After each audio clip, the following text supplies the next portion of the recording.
Hello again, everyone. Welcome to another episode of RV Business Capital Talk, sponsored by Eric Sell. I'm Rick Kessler. With me, as always, Sherman Goldenberg, and joining the two of us today is Claude Donati. Claude, of course, is co-founder and managing partner for Nexus RV in Elkhart, Indiana. Claude, thank you so much for joining us on not so sunny afternoon. Well, thank you for having me. I always love coming back to talk to the two sages of the RV industry. Listen to this. But okay, could you go back a half step for us and just give us a little bit of grounding on where you were coming into this company that you started? I appreciate it. I've been in the business for, I think my 30th year is this year. And I spent about 15 of those years at Gulfstream Coach.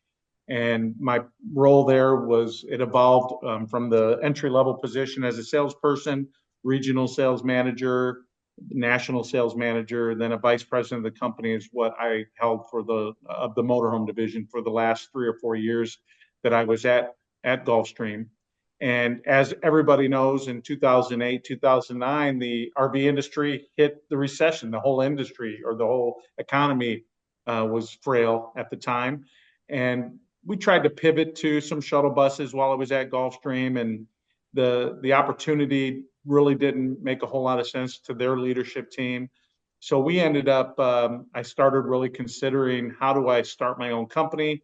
I had a couple friends of mine that went and started companies in the RV industry and had done very well. And so I researched it.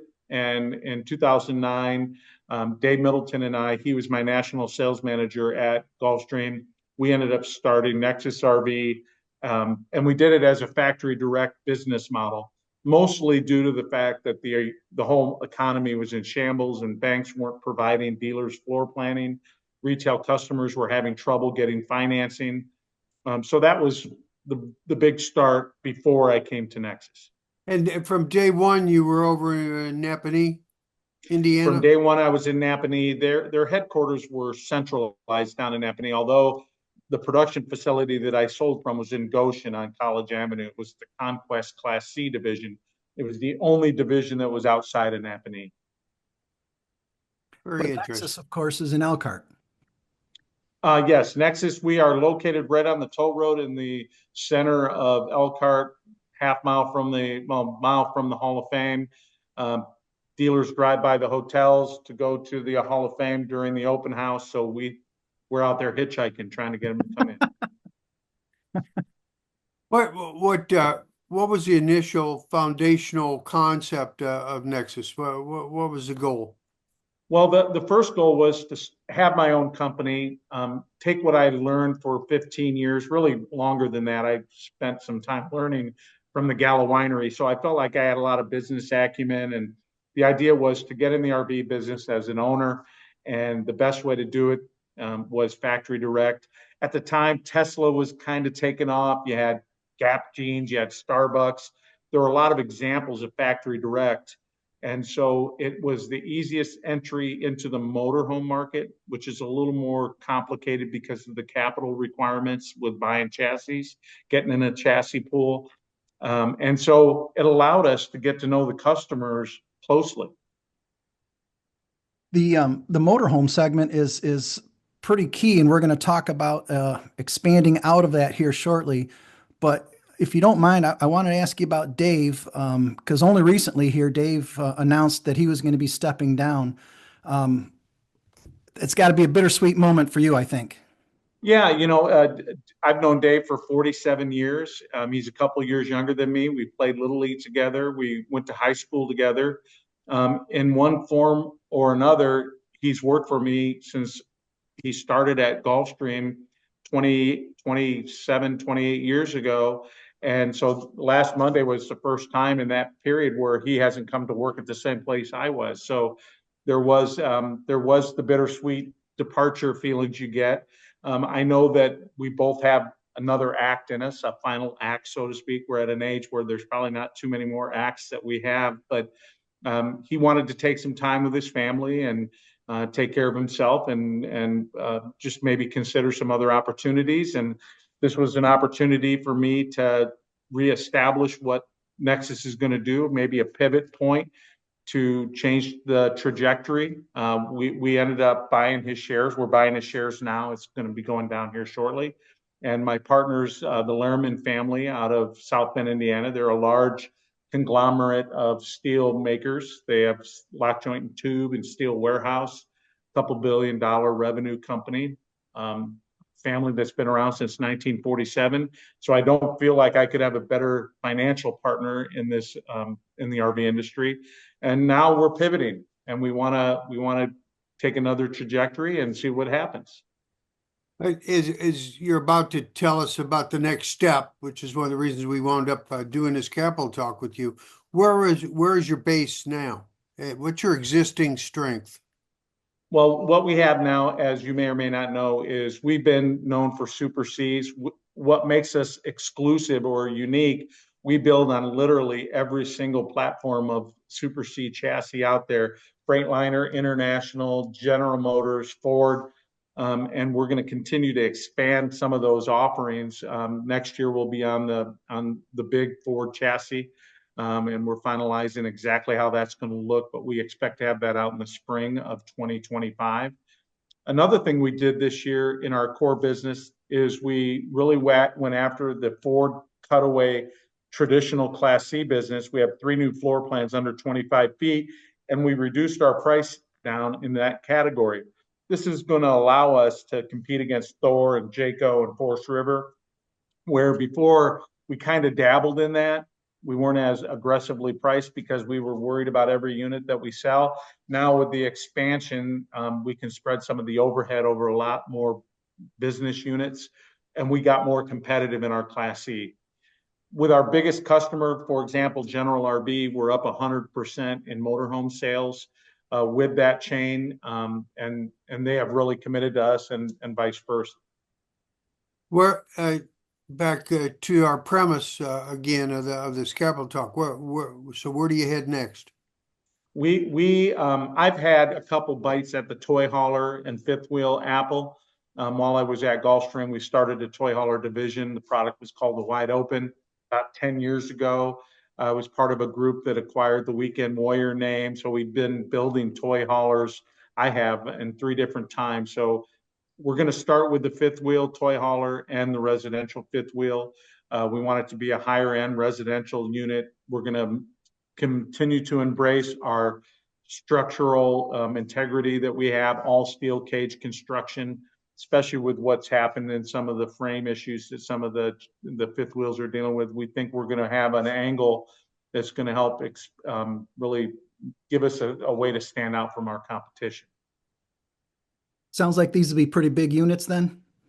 Yeah, I think we're preparing and we're getting staff now. We have an engineer on staff, and we're going to utilize a lot of our same resources that we have here in our buying power, our accounting. We have somebody hired in service and warranty that we're training them on our processes, and they'll become familiar with the product so they can support the product after we go to the market with the product. But so yeah, we're thinking 40 to 45 feet. We're going to have some travel trailers. It's all going to be laminated, no stick and tin product. And we're looking to really try to change the way people think about some of the construction features in a fifth wheel.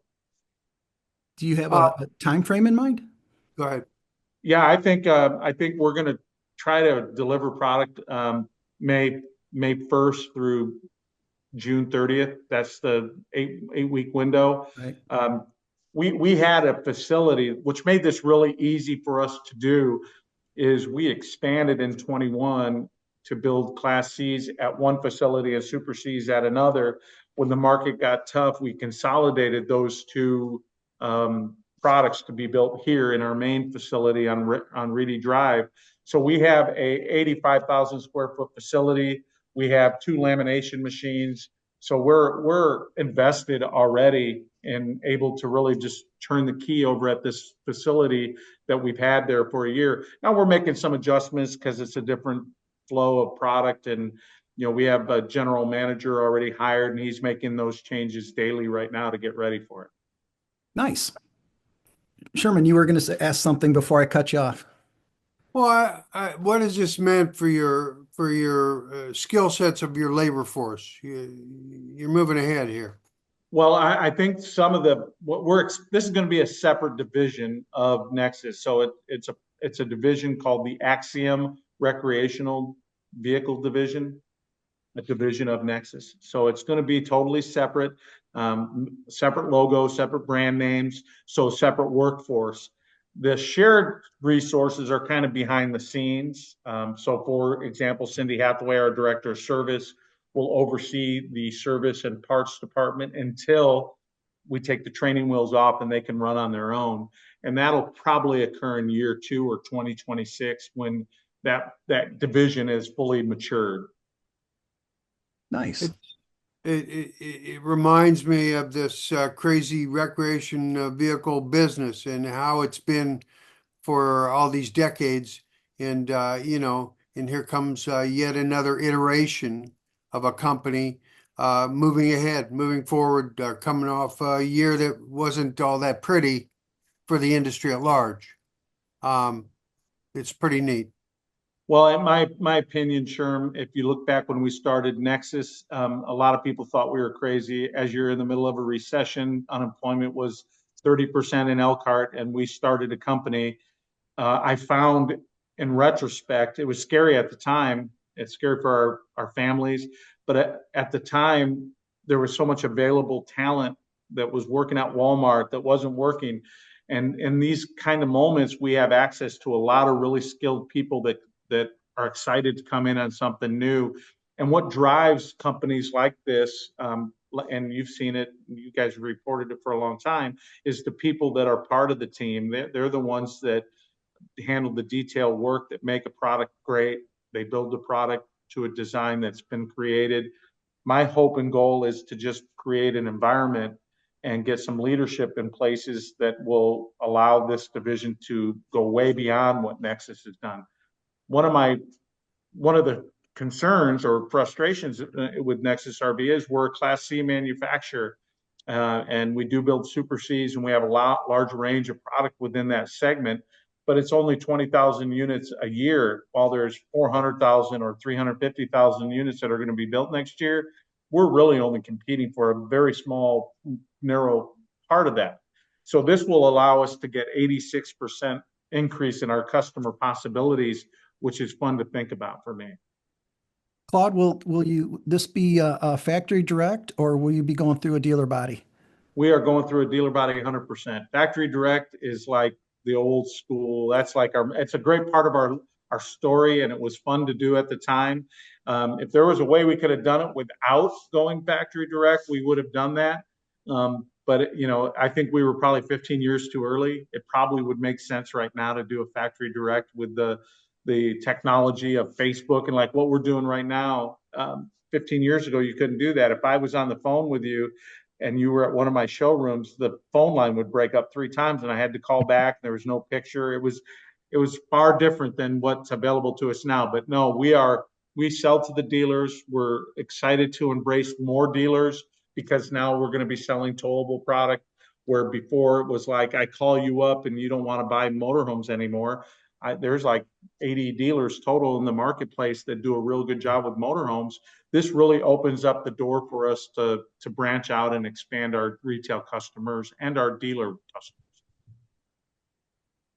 Go ahead, Rick. Well, I was just going to ask, similar to when you launched Nexus on the very tail end of that recession, talk about the timing of this launch. We're hopefully looking at better times ahead here.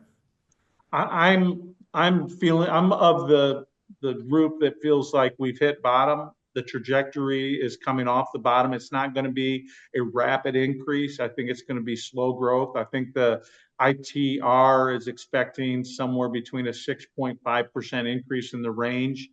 I think they're saying 346,000 units instead of 313, which I think will finish this year. It'd be great if it got up to 400, but I think just the fact that we're coming off the bottom, interest rates are projected to come down, inflation is under control, or going to be further under control. I think there's like a new horizon that everybody feels we're talking about with the new administration. So I feel like we're going to grow, and like in Nexus in 2010, we did it about the same time. Now, it took longer to come out of that recession than everybody thought. It was until 2012 that we started really feeling better, and then we got on a good run.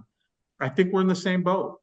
That's my feeling. I think dealers feel that way. I can't tell you, the day after the election, we signed 3 dealers. The objection they gave us prior to the election was, if Trump wins, I'll buy RVs, I'll buy motorhomes. And it's an objection. I thought it was a smokescreen. The next day we signed 3 new dealers, literally the next day. And I think there's a positive vibe going on right now. The Trump bump, they called it in on one of our postings there. Yeah, I think it's probably, the whole thing, drill baby drill. I mean, that plays right into the RV industry. Now, we do have a couple headwinds out there that at least in the motorhome side, we're a little mindful of. You got the CARB issue out in the West Coast. These 11 states are trying to, fix a problem that maybe they're putting all of it on the motorhome owners, that they caused all this pollution in those areas. But I think that's a headwind that we got to deal with. Dealerships are a little confused on how are they going to sell a diesel pusher in California next year. I mean, that's a tough challenge. And so, I think that outside of that headwind, maybe some geopolitical stuff. We talked earlier about how Syria is now being run by somebody else and martial law in South Korea, those kind of things scare you a little bit. But Crazy. in my mind, it's better than '08, and we started a company in '08. The towable opportunity opens up 86% of the RVers to Nexus RV that otherwise we haven't had an opportunity to sell to. I'm excited to spread my overhead over a division that will probably be bigger than Nexus in 24 months. So to me, it's like, this is a great opportunity. I have a great partner in the Lehrman family. They are so supportive. They have a long-term game plan and vision for what they want to do.